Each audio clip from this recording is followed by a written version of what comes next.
Today we'll be discussing the importance of using encryption when choosing your cards or fobs and using this device, so-called Flipper Zero, to raise awareness of how easy it is to read and replicate cheap low-frequency cards.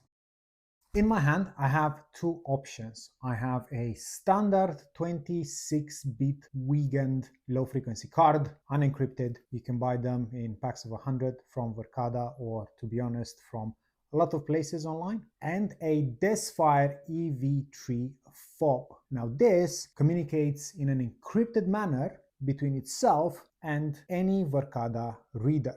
And don't worry, if you actually like the card format and not the fob, we also have the equivalent as a card.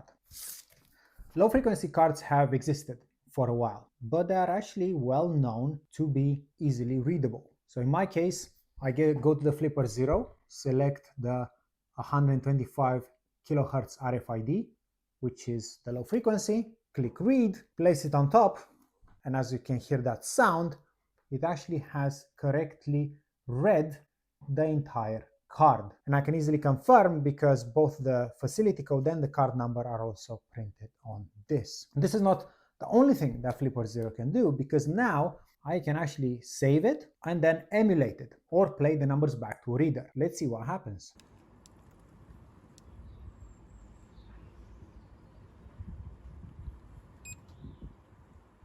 Well, that's not great, right? All you need to do is one of these devices that you can pick up for about $200 or 150 pounds. And whenever you see a card laying flat on the table, you can just copy it and then use it to let yourself into different rooms. It is worth noting that the antenna of the Flipper Zero is quite small, so you do require to have the card in very close proximity. However, based on some online articles, there are other devices that can read these low frequency cards at a greater distance. Now let's pick up this encrypted fob and do the same. I'm going to go back to the Flipper, and instead of the 125 kilohertz RFID, I will actually choose the NFC, and this is the equivalent of a high frequency communication. And if you heard NFC before, maybe in the context of contactless payments or using it in different transportation systems like here the Tube in London, well, that's actually the same thing. It's the same technology that allows you to take up your phone, pick up a virtual card, and then tap it to the reader. However, due to strong encryption, nobody can just pick up a Flipper Zero, go through your cards, and just try to copy the card number and the information. And trying to do the same thing with encrypted Desfire cards will mean that although we are able to read certain information that's just in plain text to allow the reader to understand what kind of card it's dealing with, we cannot actually read the whole thing. So the key to unlock the door is actually encrypted. Let's give it a try.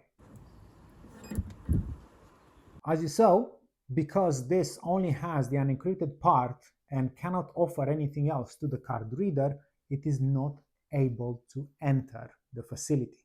A couple of things to note is that although in general you can assume that high frequency cards are encrypted and low frequency cards are not, well, actually that's not the case. There are a few high frequency cards that are not encrypted.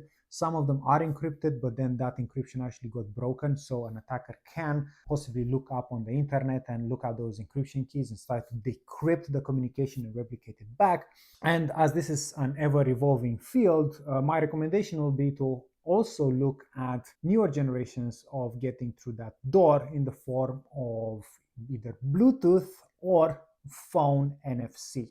And Verkada readers actually support not only those new methods, but also the traditional ones with regards to cards and fobs. Secondly, there are certain cards such as HID I-class, which can offer many more advantages, including much more stringent encryption, unique card numbers. Again, I was very surprised to actually find out that a lot of the companies do reuse card numbers, and there is a possibility that somebody else in the world actually has the same card number as you. It's just luckily there are just so many cards out there that's impossible to go and just try them on all the doors. But certain manufacturers would also guarantee unique numbers. I tested the same with a card that's actually being used in healthcare that uses the most stringent of the encryption protocols, and the Flipper 0 was not even able to read anything of it, even though the card was actually high frequency and was using the same protocol.